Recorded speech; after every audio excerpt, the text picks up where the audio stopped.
আপনি জানেন কি, সদ্য প্রকাশিত এক গবেষণা জানাচ্ছে শুধুমাত্র একটি অভ্যাস পরিবর্তন করে আয় রোজগার বাড়ানো সম্ভব। সত্যি কি তাই? এটাও কি সম্ভব শুধুমাত্র একটি অভ্যাস পরিবর্তন করে আয় রোজগার বাড়ানো? স্বাস্থ্যই সম্পদ। ছোটবেলা থেকে নিশ্চয়ই অনেকবার পড়েছেন, শুনেছেন।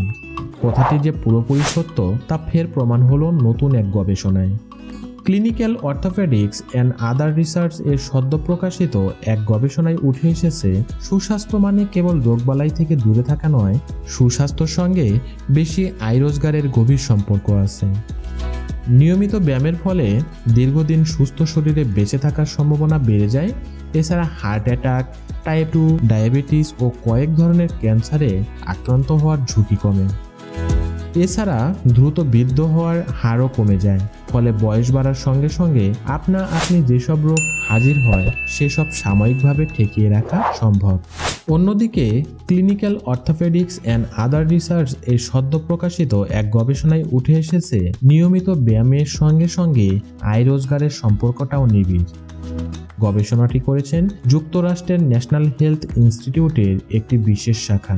গবেষণাটি পরিচালিত হয়েছে 3টি মূল প্রশ্নের উপর ভিত্তি করে, যেগুলো হলো: সক্রিয় জীবনযাপন কিভাবে আয়কে প্রভাবিত করে, কিভাবে সক্রিয় জীবনযাপন সময়ের সঙ্গে আয়কে প্রভাবিত করে, মানুষের বয়স বাড়ার সঙ্গে সঙ্গে সক্রিয় জীবনযাপন বজায় রাখতে ব্যায়াম সাহায্য করে কিনা।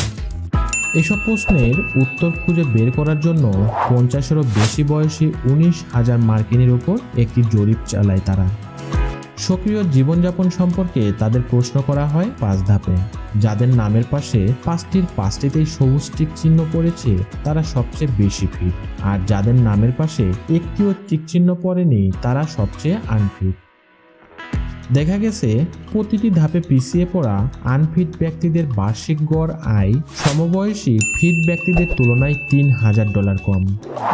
এর পেছনের কারণটা সহজ, কারণ আনফিটদের তুলনায় ফিট ব্যক্তিদের বেশি সময় ধরে কাজ করার হার ছিল বেশি। অর্থাৎ যারা নিয়মিত ব্যায়াম করে সক্রিয় ছিলেন তাদের পেশা জীবন আনফিটদের তুলনায় ছিল দীর্ঘ, আর সামগ্রিকভাবে ফিট ব্যক্তিরা আনফিট ব্যক্তিদের তুলনায় আয় বেশি করেছেন গড়ে $6,500। গবেষণার 3য় অংশে দেখা গেছে যারা নিয়মিত ব্যায়াম করতেন 55 বছর বয়সের পরও তাদের কাজের গতিশীলতা একইভাবে বজায় রেখেছিলেন। ফলে পেশা জীবনে সক্রিয় থাকার হারও বেশি ছিল। এমনকি যারা সপ্তাহে মাত্র 1 দিন ব্যায়াম করতেন তাদের জীবনের গতিশীলতার গ্রাফও ঊর্ধ্বমুখী। তবে গবেষকরা বলছেন না যে স্বাস্থ্যকর জীবনযাত্রার সঙ্গে উচ্চ উপার্জনের সরাসরি সম্পর্ক আছে। তবে তারা এটা নিশ্চিত করেছেন সক্রিয় জীবনযাপন মানে কেবল রোগবালাই থেকে দূরে থাকা নয়, আর্থিকভাবে ভালো থাকার সঙ্গেও এর সম্পর্ক নিবিড়। তবে গবেষকরা বলেন, দীর্ঘদিন ধরে আমরা উপলব্ধি করছি আদর্শ সক্রিয় জীবনযাপন সুস্বাস্থ্যর গুরুত্বপূর্ণ একটি সূচক, আর অর্থনৈতিকভাবে ভালো থাকা একটি সক্রিয় জীবনযাপনের পুরস্কার। সব মিলিয়ে নিয়মিত ব্যায়াম এবং কর্মচঞ্চল জীবনযাপনের উপকারিতাও এতে প্রমাণিত হয়।